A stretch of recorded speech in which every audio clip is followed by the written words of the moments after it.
Well, welcome back to the podcast. This is a special milestone podcast. This is the 100th podcast I have done in conjunction with Phil Dugas of Dugas Creative, D-U-G-A-S. If you've got a small business and you want to grow it, you want to redesign your website, you want to create a social media presence and build a community, I'm telling you, Dugas Creative is the way to go. He's the man behind these podcasts. They wouldn't even be happening without him. I'm just telling you. So this is number 100, and it has worked for us beautifully, creating community, selling product, helping people, of course, which is the main thing. Anyway, so number 100. Now, in a previous podcast, I gave you some bad news. Physical intimacy, sex, will not carry your marriage for 40 or 50 years. Not even close. It won't even go 4 or 5 years, frankly. In fact, physical intimacy alone, if that's all you've got going for you, won't carry your marriage more than 18 months. Well, that's not very long. I've got more bad news in this podcast, but it's news that you need to hear. Here it is. Emotional intimacy, as important as that is, will not carry your marriage for very long. It's not designed to do that, you see, by God. I'll explain why in a moment. Now, I'm doing a series of podcasts based on my 2 books on spiritual intimacy. A Marriage After God's Own Heart, which is a book that I wrote some years ago, still in print, by the way, and a great follow-up to my current devotional, but A Marriage After God's Own Heart. This goes into much more in depth in key areas than the devotional, but that's one of the books. Then, of course, my brand new devotional, The Secret to Becoming Soulmates. Also, these podcasts are based on, and this is a book you go through together. The Marriage After God's Own Heart, you don't necessarily have to read together. You could. But the devotional, of course, it's a couple's devotional. You do it together. And it can build a very strong spiritual bond. Now, you can get these books and get access to all my resources on marriage, especially marriages in crisis, at my website, David E. Clarke, Clarke with an E, davideclarkephd.com. Well, they're all there. Now, before today's podcast topic, I'll answer a question from a podcast listener. A listener who gave us a 5-star rating and a positive review on Apple Podcasts. You see how I cleverly promoted the rating and review of the podcast right there? Anyway, subtlety is one of my strong points. Just ask the blonde. Okay, here's the question, and it's a tough question. But we'll take all questions here at the I Don't Want a Divorce podcast. This dear lady says, I've been married to my husband for 15 years and have 2 kids. He's had multiple affairs, uses pornography, lies, criticizes me regularly, has anger outbursts. A real gem. She didn't. I'm saying that. What a gem. I still love him, she says, and want to work on my marriage. What can I do to help my marriage? I come across these types of ladies all the time. It's a big part of my practice now. It's why the phone advice with ladies just like this I'm doing across the country. They need help. They're caught in an abusive marriage. And the truth is, the church isn't much help. They want you to stay with the abuser. They'll minimize his abuse. They'll blow you off. You don't get, or they'll blame you. Not good. So that's where Dave Clarke comes in. Okay, here's my answer to her, and it could be the answer for you. If you're living this, I know somebody who is. I say what you can do is realize he's an abuser. Get out of denial and face the reality that he doesn't love you and almost certainly won't change. There's a small percentage who will change, and he'll have his chance, but it's unlikely. Don't bother with marriage counseling even if he agrees to go. That's a waste of time with an abuser. He'll go to check the box. I went to counseling. It didn't help. Don't bother. It's a waste of time and money. I've had abusers who, I won't see them. They last like 15 minutes in my office and they're excused. I'm not going to waste my time. I can see it coming down the road. But other counselors who are weak or more passive, good people, biblical counselors, church counselors, maybe even lay counselors, pastors, they'll continue to work with the abuser for months along with the wife. Don't waste your time. He'll come because it makes him look good. He won't change. What I want you to do, this dear podcast listener, is get my book, Enough is Enough, How to Leave an Abusive Relationship. I wrote it for you. Your picture could be on the front. This poor lady on the train, I'm telling you, it's you. Follow the steps. You need to get away from him as soon as you can. It might take you a year. It might take you a year and a half. You got to get away from him. You take your kids and you leave him. It may take some time. You got to get away. Now, once you and the kids are out of the home and safe, he'll have his chance, a golden opportunity to repent, change, and win you back. That's up to him. I wouldn't get my hopes up.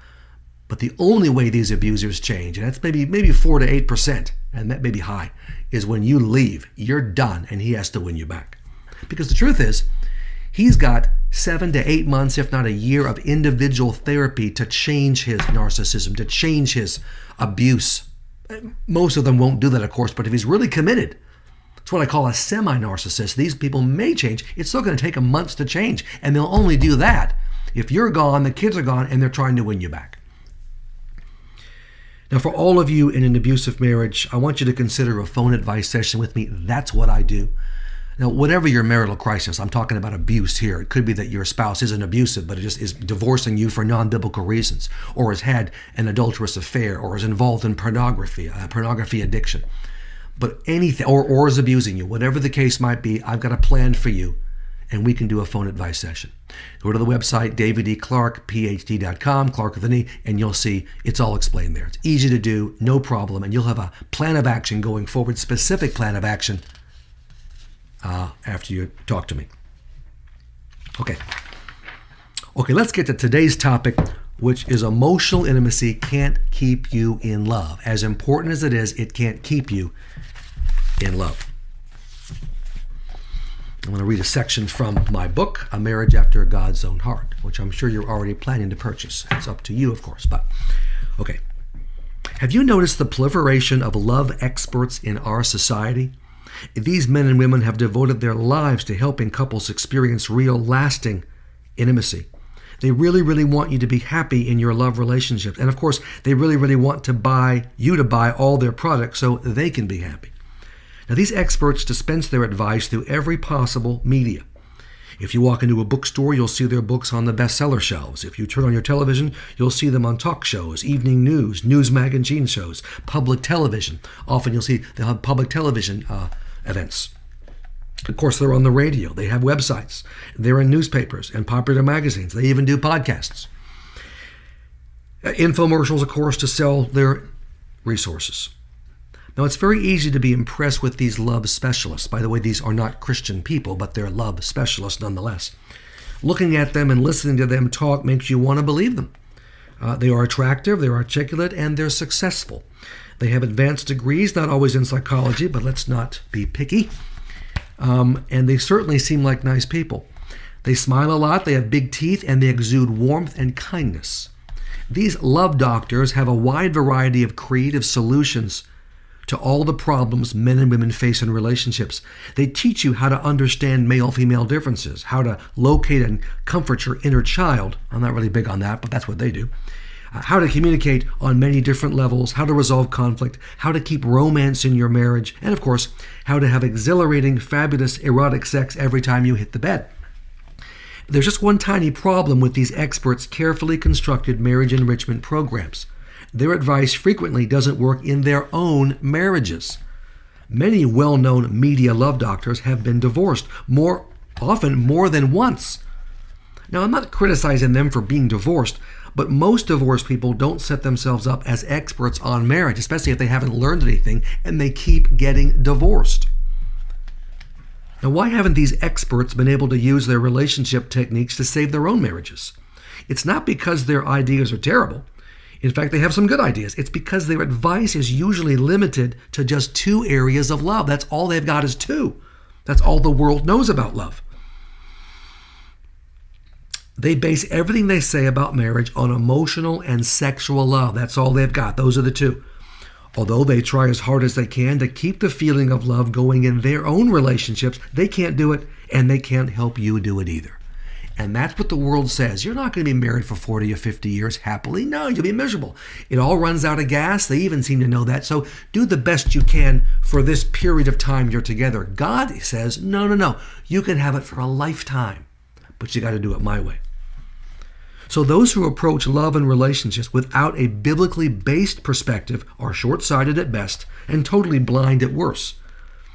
All they have to go on are human wisdom and strategies. They don't know God and so have no idea what He can do for a marriage. Emotional love is all they can see. So let me ask you, can you base a relationship on emotional intimacy? Yes, you can. That's what these love doctors recommend doing. Is this a good idea? No, it is not. A relationship based solely on emotional intimacy will last 4 to 7 years. Now, that's better than 6 months to a year and a half, which is what physical intimacy will give you, but it's still not very long. Your feelings of love and caring for your partner come and go. Haven't you noticed? Even if you work hard at communicating, handling conflict, understanding your male-female differences, there are still times when you don't feel in love with your spouse, right? As the years go by, you can lose more and more of those feelings. One day, you might wake up and discover that they are completely gone. Happens to couples all the time. One spouse hits the wall first. That's when they call me. I'm done. I want a divorce. I have nothing left. If you choose to base your marriage on emotional intimacy only, you're doomed to end up in one of two situations. I'll describe both by telling you about two couples I met in my practice. The first category is we just kept drifting apart. Many of you may be in this category. It's my first session with this couple. 10 minutes into the hour, I already know their story. It's one I've heard far too many times to count. The wife tells their tale. We fell in love and got married. That was 12 years ago now. Boy, how time flies. The first few years were great. We were deeply in love, she said, crazy about each other. We had a lot of things in common, could talk for hours, and sex was terrific. Everything was so new, fresh, and exciting. I couldn't wait to see Bill every day, to talk to him, to touch him, just to be with him. Remember those days in your relationship? We all had them. Then we had the 2 kids, and life just kept getting busier. Life settled into a routine, and it wasn't as much fun being together.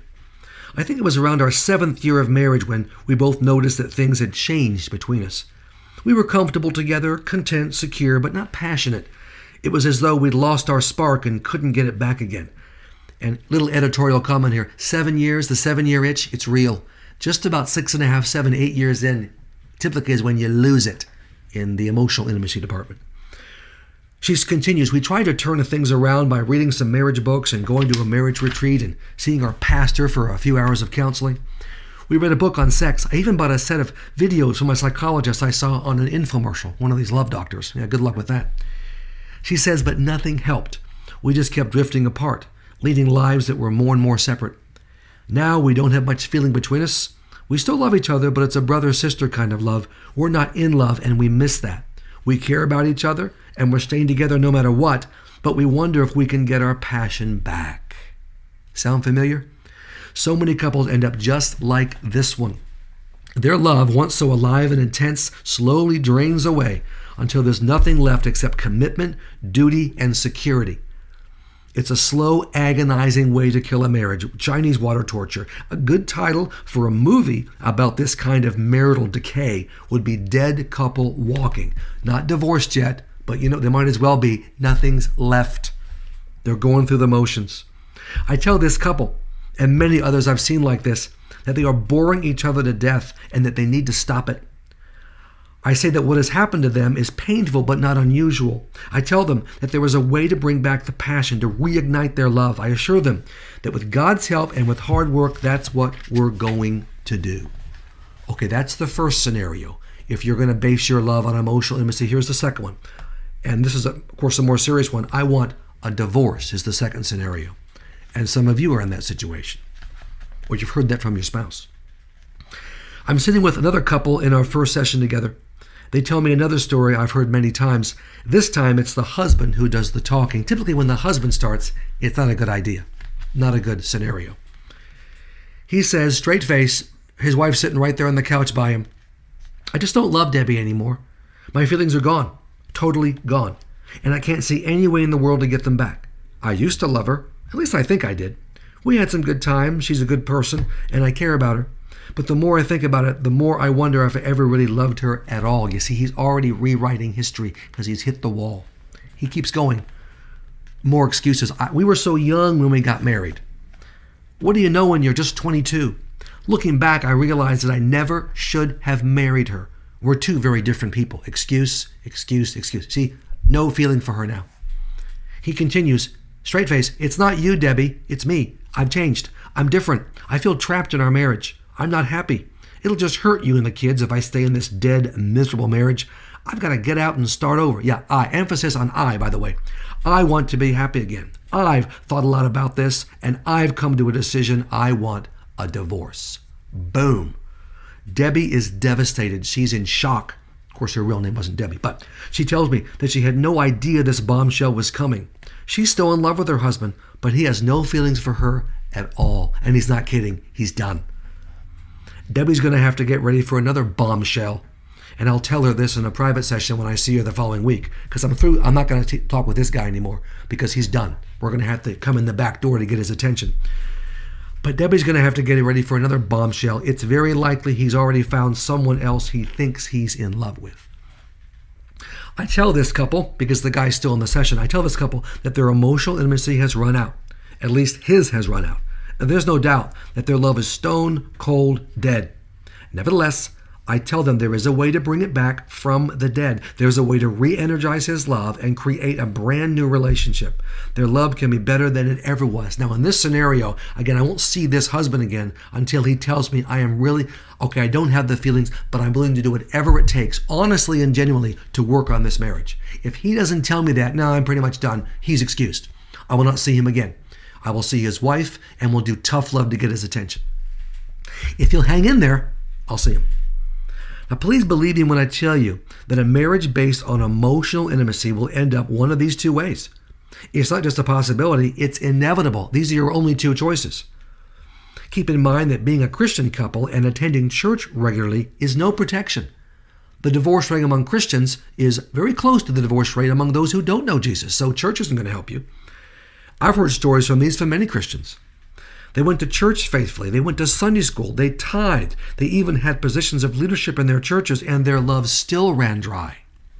Just being Christians doesn't give you a Christian marriage. It just is two Christians that are married. I don't have to work too hard to convince you that emotional intimacy alone can't sustain a marriage, do I? I'm sure that many of you listening to this and viewing this on YouTube can relate to these two sad stories. If we could talk about it, you might tell me, you know what, Dave, you're right. In my previous marriage, we loved each other and we worked at the relationship. We did, but we lost our love. Or you might confide, you know, my husband or wife and I have had a bland, mediocre, lifeless marriage for a long time. Oh, we're committed to staying together, but neither of us thinks our relationship will improve. How sad is that? But that's reality for so many couples. My response to both statements would be, I'm not surprised. God never designed emotional intimacy to carry a relationship 40 or 50 years. It can't do that on its own. Like these two couples and thousands of other couples I've worked with, you may be asking, what can we do when our love dies? There's only one thing you can do. Learn and implement the secret to genuine intimacy. And let me tell you what that is. And you'll find that in my brand new book, The Secret to Becoming Soulmates. And when I say, I don't throw the word secret around. This is the secret. Since we can't love each other the way God wants us to love in our own power, impossible. Physical, 18 months, done. Emotional, 7 years, maybe 4 to 7, done, gone. What can we do in this situation? How can we experience true love? God provides the answer. It's in 1 John 4, verses 7 and 8. Listen to this. It's right here. Beloved, let us love one another, for love is from God, John says. And everyone who loves is born of God and knows God. The one who does not love does not know God, for God is love. Well, that pretty much clears it up, doesn't it? If you had any doubt where true love comes from, here's your answer. God is love, and all genuine love comes from Him. Even Christians who ought to know better often forget this basic truth. God is the source of all good things, and love is just one of those things. If you want to love each other with God's love, and I hope you do, you must be connected to Him as a couple. You must join spiritually. The secret to genuine, lasting intimacy in a relationship is becoming one flesh spiritually. I call this spiritual bonding. Spiritual bonding is consistently placing God, the God of the Bible, the only God, at the very center of your relationship and growing ever closer to Him as a couple. This means you include God in everything. You invite Him into every nook and cranny of your relationship. There's nothing He's uninvolved in, at the center of. It means that your souls come together in the pursuit of God. It is sharing Christ. It is tapping the power of the Holy Spirit and putting Him to work in your relationship. It is without question the deepest form of intimacy available to a man and a woman. So when you spiritually bond, it is no longer the two of you who do the loving. That'll run out of gas. It's God himself who does the loving. My marriage to Sandy is not a matter of me trying to love Sandy. It's a matter of God loving Sandy through me. It's not just a matter of Sandy trying to love me. You can only imagine how hard that is. It's a matter of God loving me through Sandy. Our love will never fail because it flows from our precious Heavenly Father. And Sandy and I are not just in this to get our 50-year pin or to stay married until one of us dies. That's not God's design. That's part of it. He wants you to enjoy it, to have it continue to get better and deeper along the way. My dad and mom had this kind of love. My mom passed a few months ago, and Dad is grieving terribly because they had that kind of love. But Dad and I have talked, and he says, you know what, Dave, it's worth the price. I'm paying the price now because we were so close and so intimate. It kept getting better. 64 years of marriage, but that's a price worth paying because they had that long stretch. And of course, you'll see Mom in heaven again. That's what we're going for. Now, it's time in this podcast series to take a look at the specific benefits you as a couple will receive as a result of spiritual bonding, and they are massive, these benefits. What the world has to offer? Hardly massive, nothing at all. Now, I'm going to start covering these benefits in my next podcast. So until then, Dr. David E. Clarke, out.